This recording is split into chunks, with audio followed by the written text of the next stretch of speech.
Mathieu Béliard. 8h36, vous connaissez l'adage loin des yeux, loin du cœur. Eh bien c'est faux. Les salles sont fermées, on est éloigné des artistes et du monde de la culture. Europe 1 vous rapproche, on essaye de garder le lien. On a commencé mercredi et c'est un rendez-vous jusqu'à Noël. Nous ouvrons notre antenne aux artistes. Bonjour Marie-Claude Pietragala.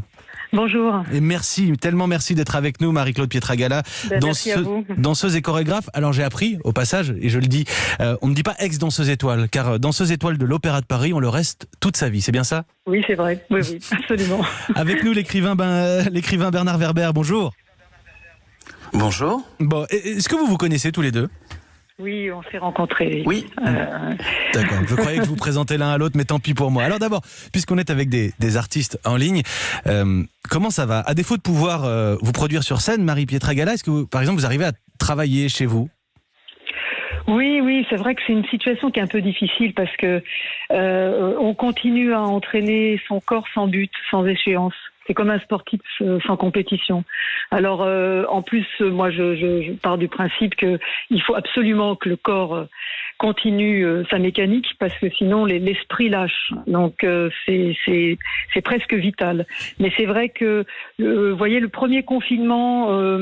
On s'est dit bon, c'est une exception. On a essayé de continuer à s'entraîner chez soi.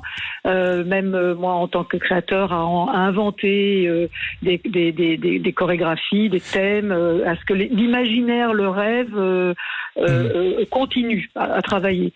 Là, on est dans le deuxième confinement et c'est un peu plus difficile. On est un peu usé de cette situation. Bernard Werber, j'ai pu échanger avec quelques musiciens ces derniers temps qui me disent qu'ils sont privés de scène, mais qu'en réalité, ils ont l'habitude de composer, de créer tout seuls, confinés. Je me dis que pour l'écrivain que vous êtes, ça doit être un peu pareil, non ? Oui, pour moi ça change pas grand-chose, si ce n'est que je vais travailler le matin au café et là je suis obligé de travailler à la maison. Alors à la maison, moi j'ai un problème, c'est qu'il faut surtout pas que j'ouvre le réfrigérateur entre les chapitres, parce que j'ai tendance, sinon j'écris un chapitre et vu que je suis content ou pas content du chapitre, je fonce au réfrigérateur et je mange un petit quelque chose qui est dans le... Donc je lutte pour ne pas tomber dans la grignotis, dans le grignotement permanent. Mais sinon ça me gêne aussi parce que j'avais un spectacle, je fais une sorte de one-man show qui s'appelle Voyage intérieur, je devais faire aussi une tournée. Donc c'est vrai qu'on en avait pas, je me souviens de vous avoir reçu pour ce spectacle. En plus, Bernard Werber, c'est vrai qu'on en avait parlé. Tiens, voilà. Marie-Claude Pietragala devait jouer la femme qui danse au Théâtre de la Madeleine. C'est reporté. On va vous voir en mars en province et à partir de septembre à Paris. Petit extrait de la bande-annonce. Je voyage dans les sensations, les émotions. Une infinie sérénité transperce mon être. Je danse. Je danse.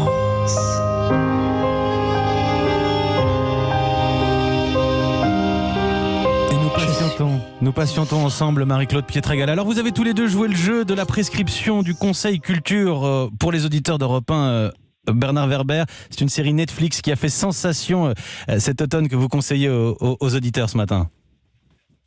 Oui, c'est le jeu de la dame. Moi, j'avais vu dès le premier jour de la sortie et j'avais été surpris d'avoir la performance de l'actrice, la réalisation, le scénario. Tout était impeccable, pourtant avec un sujet simple. Et ça a relancé mon goût pour les échecs. Je joue 2 fois plus aux échecs. Déjà, je joue à peu près 1 fois par semaine. Non, je joue 1 fois par jour sur les réseaux sociaux, justement. J'allais vous poser la question. On a vu que les échiquiers se sont vendus comme des petits pains pour les fêtes de Noël suite au succès de cette série très esthétique qui arrive à rendre le jeu des échecs compréhensible pour ceux qui ne le connaissent pas. Oui, et puis tout est parfait. Je trouve la musique et l'actrice a une tête bizarre et au bout d'un moment on finit par la trouver extraordinaire. Voilà. Alors donc moi c'est comme ça que j'ai démarré mon deuxième confinement. C'est avec cette série. Chaque confinement il y a une série. Et en jouant aux échecs, pourquoi pas ? Cela dit, au moins on fait travailler l'esprit. Marie-Claude Pietragala, vous aussi c'est une série. Alors on est vraiment dans une ambiance très différente. La Servante écarlate. Oui, La Servante écarlate. Oui, c'est la série tirée du roman de Margaret Atwood, avec cette actrice, parce que je crois qu'aussi les séries, c'est aussi grâce aux acteurs qui les portent. Et c'est vrai que cette actrice, Elisabeth Moss, est extraordinaire. Bon, c'est un sujet, c'est un futur dystopique où la religion domine dans un régime totalitaire et où la condition de la femme est pas ce qu'on rêve. Hein, oui, entre nous. hier on parlait de La vie est belle de Frank Capra, on est un peu moins dans le feel good, même si c'est une série absolument formidable. Non. Ah, c'est une série incroyable et voilà, où certaines de ces femmes sont réduites à la reproduction, voilà, ce qui ne fait pas rêver. Mais c'est vrai qu'on est dans les séries, voilà, dans les livres, dans les séries, dans les musiques, parce qu'il faut continuer, à s'instruire, à prendre du plaisir aussi, parce qu'on est dépourvu complètement à l'heure actuelle de plaisir. On ne fait que, pour certains, aller travailler et puis rentrer chez soi, faire attention aux gestes barrières. Donc Deux la séries. vie ne se résume pas qu'à ça. Deux séries ce matin, portées toutes les deux par deux actrices exceptionnelles et une esthétique absolument formidable. La Servante écarlate, c'est le choix ce matin de Marie-Claude Pietragala. Je rappelle votre spectacle, La femme qui danse. On vous attend en mars, au printemps, en province. On y croit, on croise les doigts. Et puis pour vous, Bernard Werber, La planète des chats, chez Albin Michel, paru au mois de septembre dernier. C'est le dernier volet de votre trilogie sur les chats. Après les fourmis et les chats, vous partez où, Bernard Werber ? Je vais pas partir sur les animaux. Là, ça va faire mes 30 ans de carrière et 30 romans. Donc, je vais faire quelque chose de très surprenant, si tout va bien, en mai. Enfin, un livre, mais qui sort complètement de l'ordinaire. Mais ça sera une surprise, si vous voulez. Je vous en parlerai quand le moment sera venu. On aura un très grand plaisir. Si vous me permettez de dire un petit mot. Allez-y. Encore. Voilà, je voulais aussi parler de tous mes amis danseurs, chorégraphes, professeurs, directeurs et directeurs d'école de danse, parce que ils sont en grande souffrance.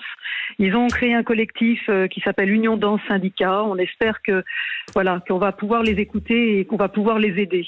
Eh ben, saluons aussi, je voudrais saluer aussi toutes les profs de danse du pays qui, pendant le confinement, ont envoyé des vidéos aux petites filles qui étaient privées de leur cours. Vous avez raison de le rappeler. Les artistes sont là, si les grands danseurs sont là, c'est aussi grâce aux professeurs qui ont su les débuter et leur apprendre cet enseignement. Et c'est bien de le dire. Merci mille fois Marie-Claude Pietragala et Bernard Werber, deux artistes. Rendez-vous à nouveau à 8h30 tous les matins jusqu'à Noël. On ouvre notre antenne aux artistes qui sont privés de scène en ce moment, bien sûr.